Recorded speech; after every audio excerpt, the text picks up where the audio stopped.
This is my project for FPV to be broadcast in real time to a monitor by the side of the track using a 1/10 scale electric powered model car radio control.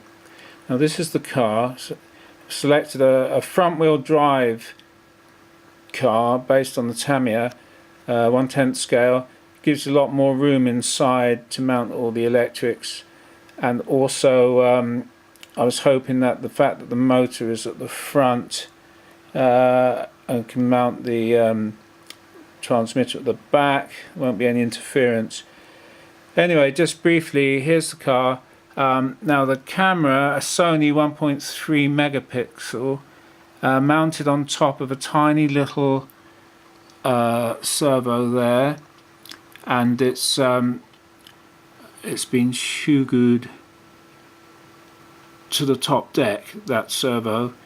The easiest way to mount it rather than making up brackets, etc.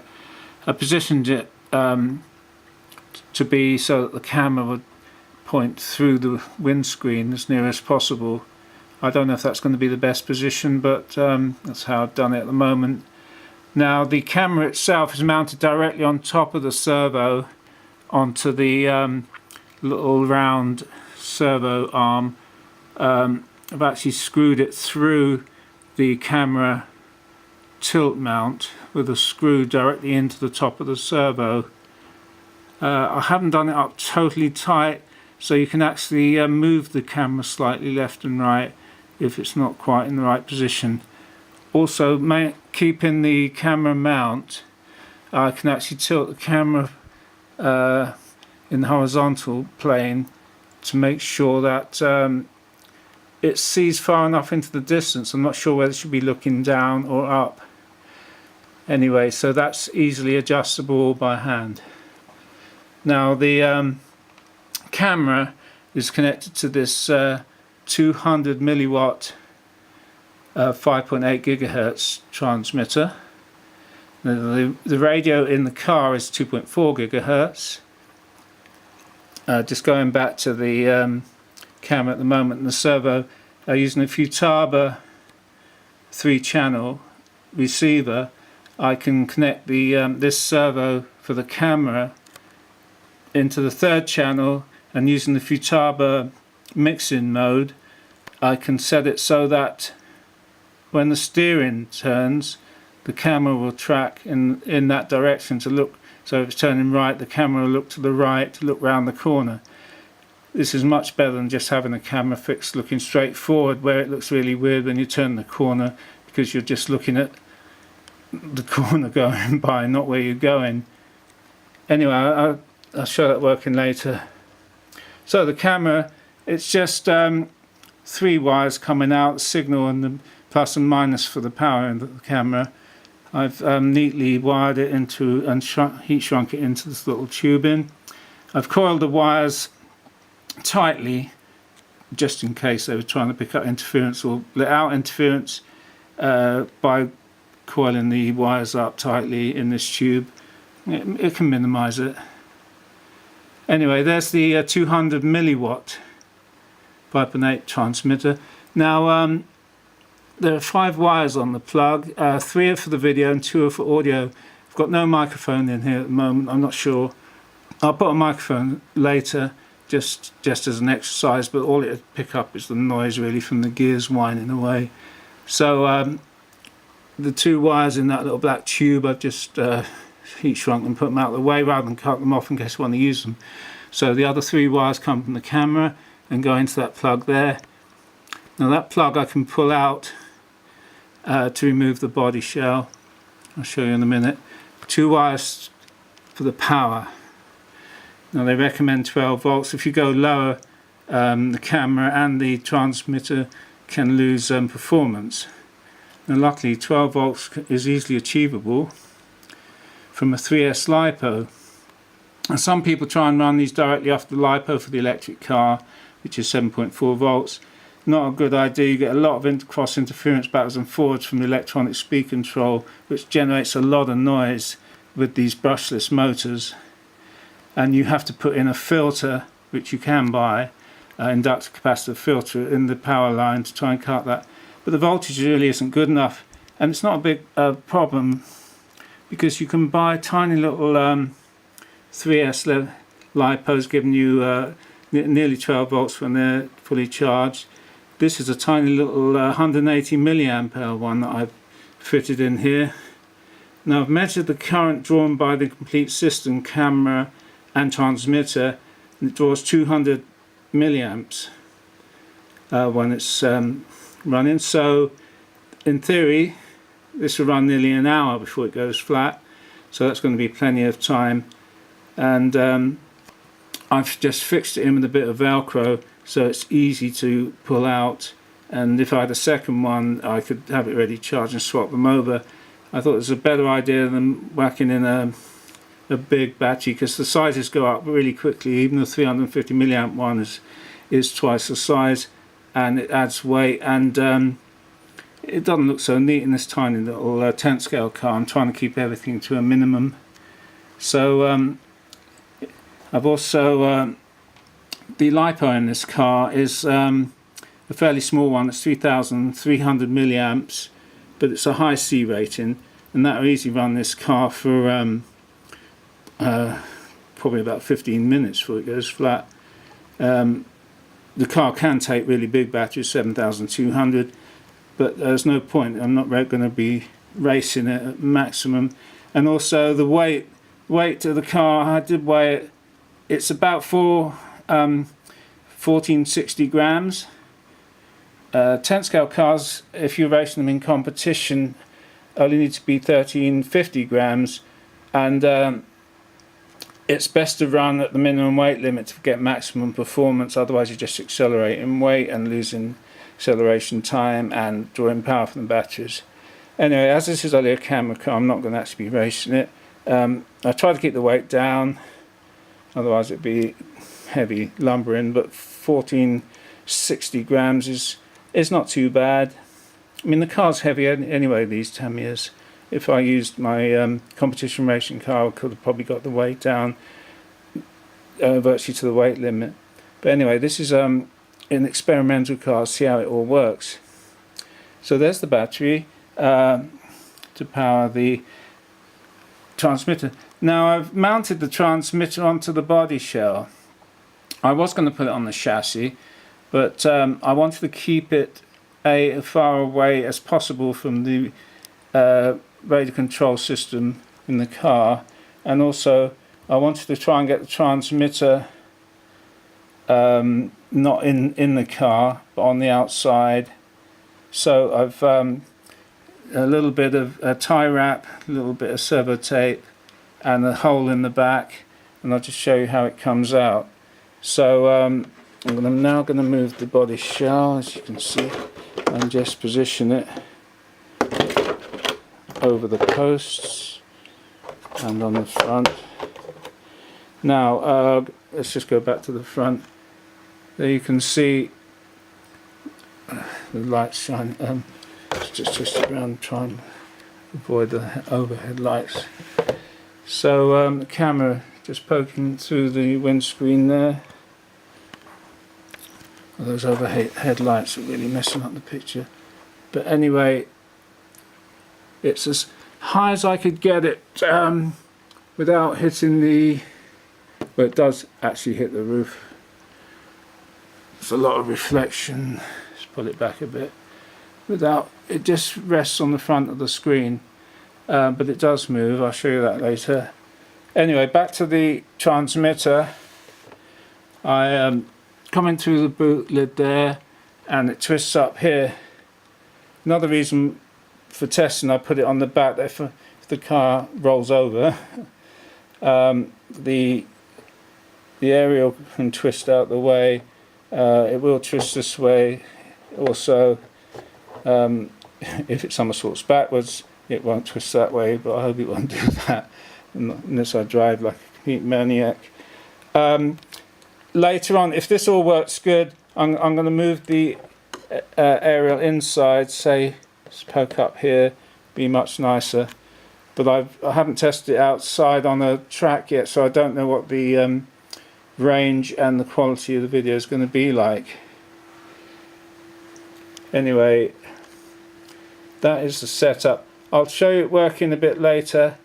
Also the receiver that I've got set up for it, and the monitor, and then I'll show you it all working.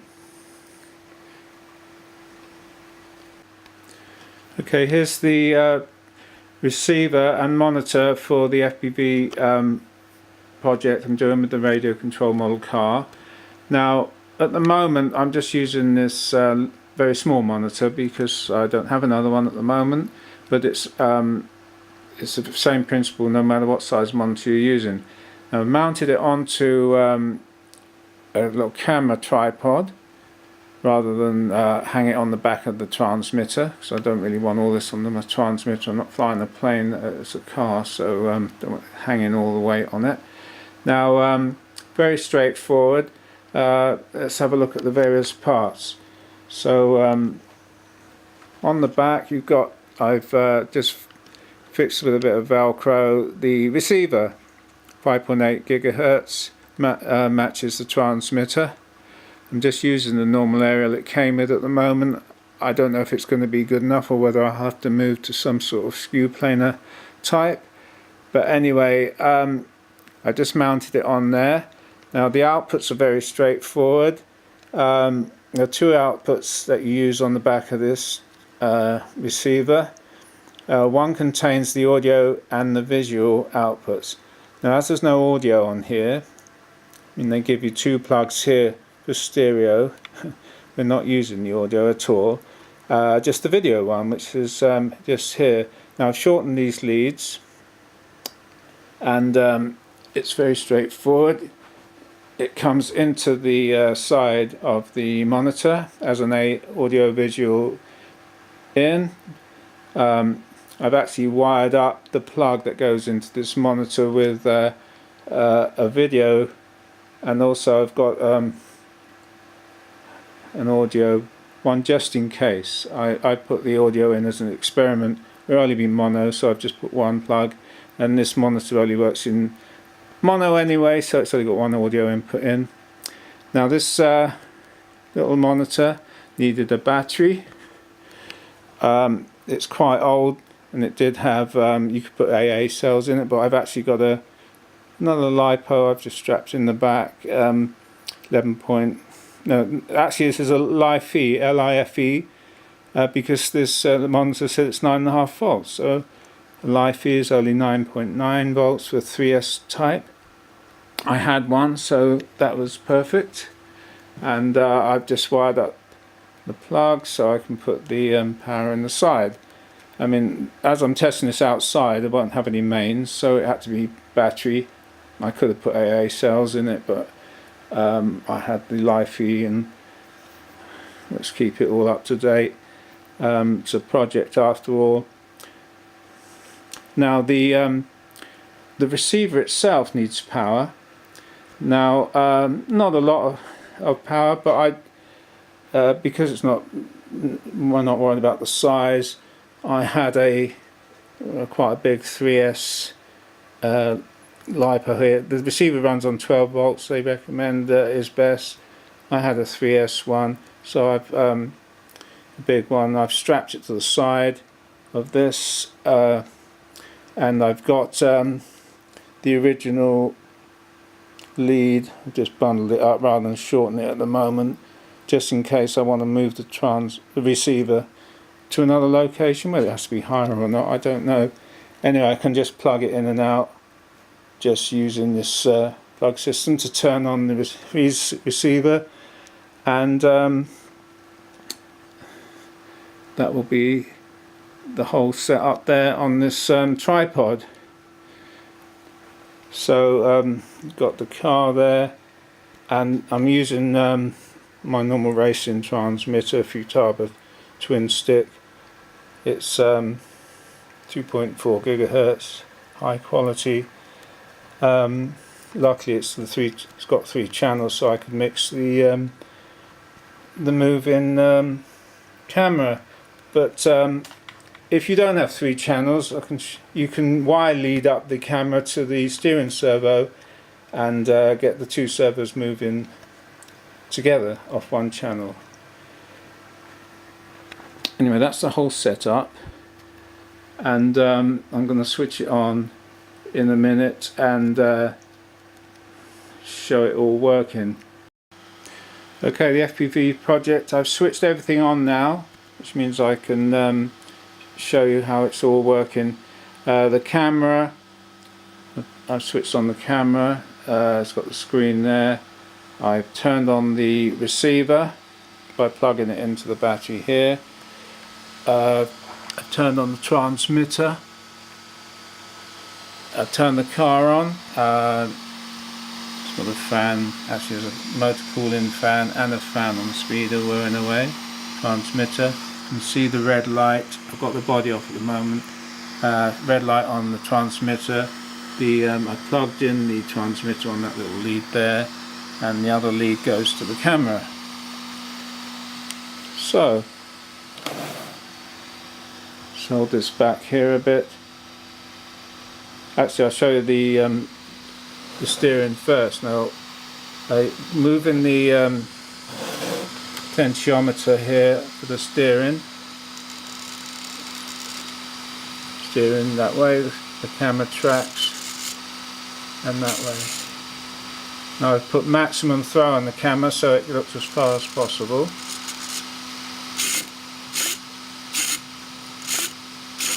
So as you're driving along, when you come to a tight hairpin, you round, the camera looks where you're going and straightens up.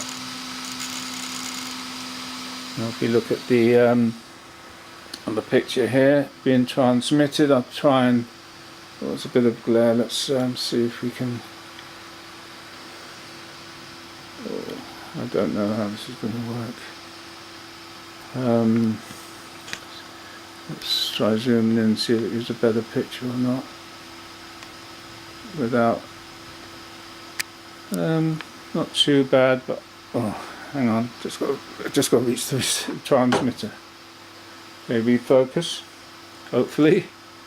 This camera taking forever to refocus. There you go. I'm moving the camera right. There's a picture of me with the holding the transmitter and the camera all at once, and so that's what you got. Now I'll put the body shell on and see what it looks like through the window. So I'll just zoom back out.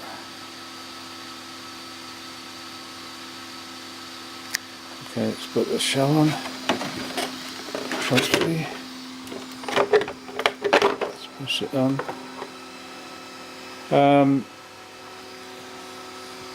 Let's see if we can.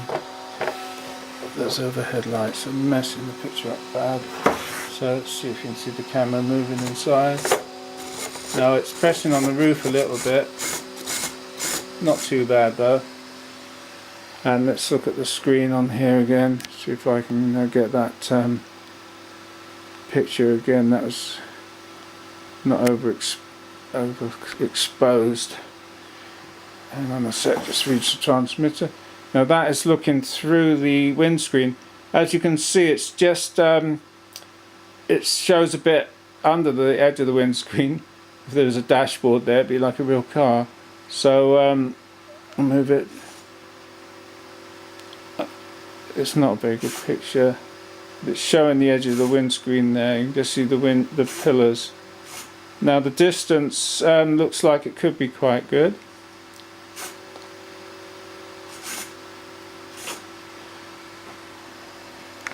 So that's the whole setup. Car, transmitter and monitor. I'm going to take it outside. Hopefully it'll be a dry day. We've got a racing track where I normally race outside, and see how the picture goes. If it all looks good, then a bigger monitor would be nice, but this is a project after all. So okay, that's it's all working now, and it's outside for the next test.